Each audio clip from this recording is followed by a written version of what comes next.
Welcome to focus. 1981-82 की बात है। मैं अच्छा डायरेक्टर माना जाता था, सक्सेसफुल माना जाता था। जीनत अमान उस जमाने की बहुत बड़ी स्टार थी, फर्स्ट रैंकर थी। उनकी एक मित्र थी जो कि एक फिल्म जर्नलिस्ट थी।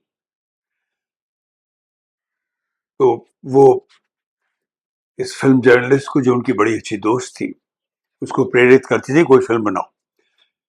तो उस जर्नलिस्ट की के एक भाई थे, मिस्टर बख्शी। ये जर्नलिस्ट थी पम्मी बख्शी। तो उसके भाई ने, बख्शी साहब और एक और उनके पार्टनर मिले। उन्होंने एक फिल्म बनाने की प्लान बना ली। वो ही फाइनेंस जुटाने वाले थे।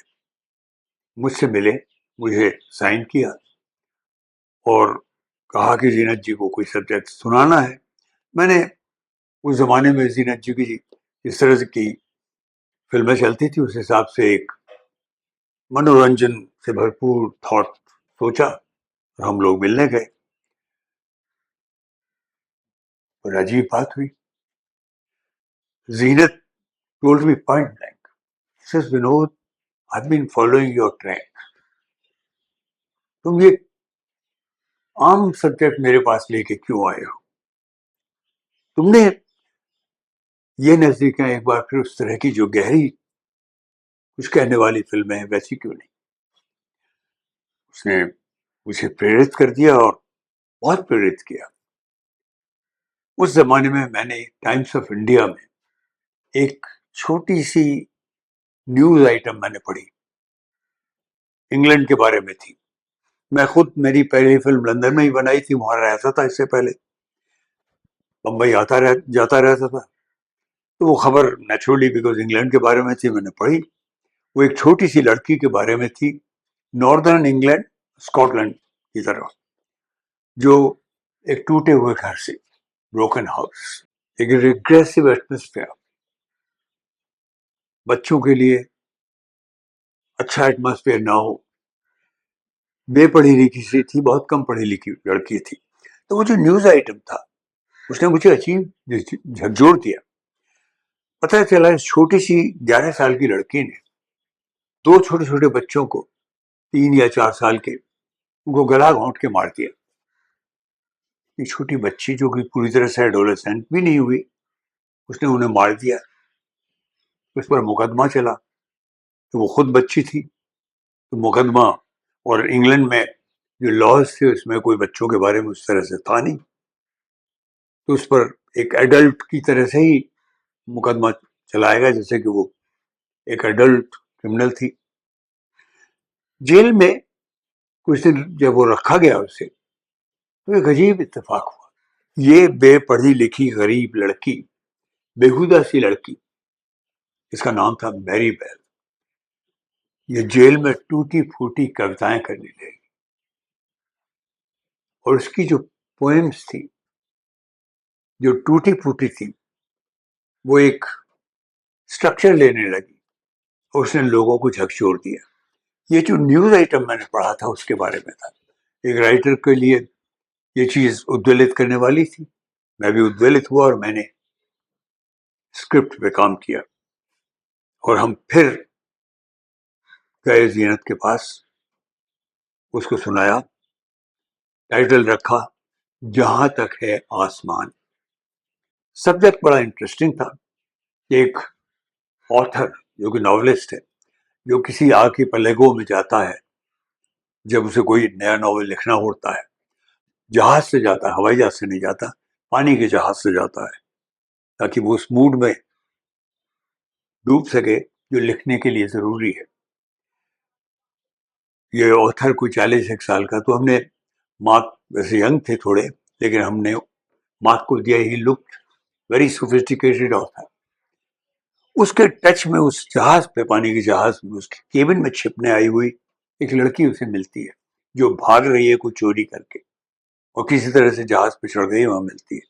वहां से कहानी शुरू होती है और वो उसके बारे में जानना शुरू करते हैं।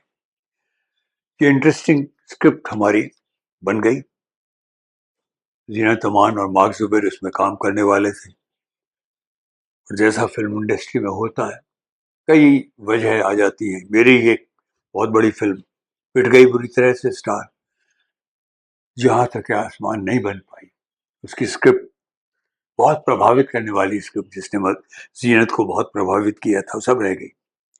Cut to 2025, this month, actually last month, few days ago, Netflix पर एक फिल्म आई जिसकी चर्चा हर जगह होने लगी। संपादकीय लिखे जाने लगे, बड़े बड़े आर्टिकल लिखे जाने लगे। 4 पार्ट्स की ये जो सीरीज थी, इसका टाइटल है एडोलेसेंस।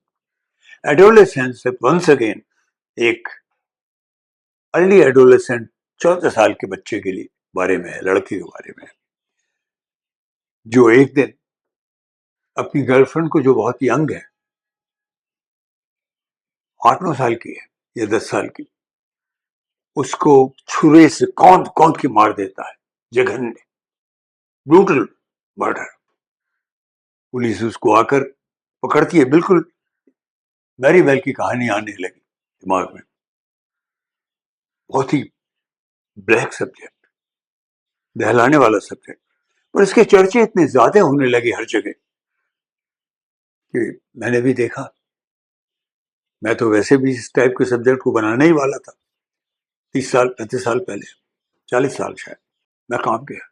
ये सब्जेक्ट एक ऐसे शत्रु के बारे में है जो हमारे अंदर है। मेरा शत्रु मेरे घर। That seems to be the theme of this Netflix series, 4-part series, outstanding series और performances। दूसरी खुसूसियत इसकी ये भी थी कि हर एपिसोड एक टेक में है, मतलब कंटिन्यूअस शॉट में, कोई कट नहीं आता बीच में। वो अपने आप में एक चैलेंजिंग चीज थी, उसने भी मुझे खींचा था, बहुत ही challenging. But the essence of the whole thing is, despite one shot, ये नियरली एक घंटे के जो एपिसोड थे, उस कदर आपको जकड़ के रखते थे, आप हिल नहीं पाते थे। एडोलेसेंस और जहां तक है आसमान, बहुत समानता लगी मुझे। और ये एक ऐसे लड़के के बारे में जो बाइपोलर है, क्यों है, इस पर मेरा दिमाग तो गया ही, सबके दिमाग गए। इसीलिए एक नहीं जाने कितने आर्टिकल्स लेके गए इसके बारे में, because it was a very moving subject, very challenging subject, outstandingly directed, wonderfully acted. ये बच्चा तो कमाल का जिसने काम किया था। इस 13 साल के लड़के ने जो परफॉर्मेंस की है वो हमेशा याद की जाएगी। पर एसेंस क्या है इसका, क्यों हम कह रहे हैं मेरा शत्रु मेरे घर में? हम अपने बच्चों को एक सीख देते हैं, और वो सीख होती है अच्छा इंसान बनने के लिए, उनको प्रोत्साहित करने के लिए कि वो आगे उठें और अच्छी चीजें करें, पढ़ें लिखें, सेवा करें समाज की। पर वो गुमराह हो जाते हैं। क्यों हो जाते हैं? कमाल का डायलॉग है उसका। जो पिता है एक अंग्रेज है, मिडिल क्लास है, वो एक जगह कहता है लास्ट एपिसोड में अपनी वाइफ से, we shifted our eye from the ball just a little bit, did we? क्योंकि वो अंदर ही अंदर टटोल रहा है अपने आप को, बहुत अपने आप से शर्मिंदा है कि बच्चा ऐसा किस लिए हुआ कि मैं इस पे, जो वो बॉल है, इस पे ध्यान रहना चाहिए। तो लिटिल बिट हट गई मेरी निगाह, कट गए हम अपने बच्चे से। इतना बड़ा संदेश इस फिल्म में, तो मैंने जरूरी समझा कि इस पर एपिसोड बनाया जाए। और यही होता है। ये जो पिता है, एंड का सीन तो कमाल का है। वो उसके बेडरूम में जाता है, जहां वो लोग अक्सर नहीं जाते, क्योंकि आज के समाज में हम जैसे जैसे बढ़ रहे हैं, हम अपने घर में भी प्राइवेट होते जा रहे हैं। हमारे घर में हमारे हम शत्रु बन जाते हैं अपने खुद के, पर हमें पता नहीं चलता। एक तरह की प्रिवेसी आ जाती है। बच्चे नहीं चाहते कि उनके कमरे में उनके पेरेंट्स आए और वाइस वर्सा। बच्चे तो खैर जा सकते हैं, हम कहीं खो जाते हैं, अपरिचित हो जाते हैं अपने खुद के बच्चों से। ये एपिसोड मेरे जैसे, हम सब जैसे बहुत सारे पुरुषों को, महिलाओं को, साधारण पुरुषों को, महिलाओं को, समाज के इम्पोर्टेंट तत्वों को थोड़ा बहुत जागृत करने के लिए है। Let's not shift our ball, let's not shift our eye from the ball a little bit. बच्चों के साथ जुड़े रहना जरूरी है, उनसे संपर्क रखना जरूरी है, मिलते रहना जरूरी है, उनकी बात जानते रहना जरूरी है। जो हम एक बेकार के दिखाव में खुद को अपरिचित बना लेते हैं, that is very dangerous. Adolescence, एक कंफ्यूज माइंड, कंफ्यूज उम्र, जिसमें ये जुड़ाव होना जरूरी है। और अगर ये जुड़ाव नहीं होगा, अलगाव होगा, तो खतरनाक हो सकता है हमारे बच्चे के लिए, हमारे लिए। आज का एपिसोड इस सीरीज को सलामी देने के लिए है, और थोड़ा बहुत हम लोगों को जागृत करने के लिए। आंखें खोलनी जरूरी है। आज इतना ही।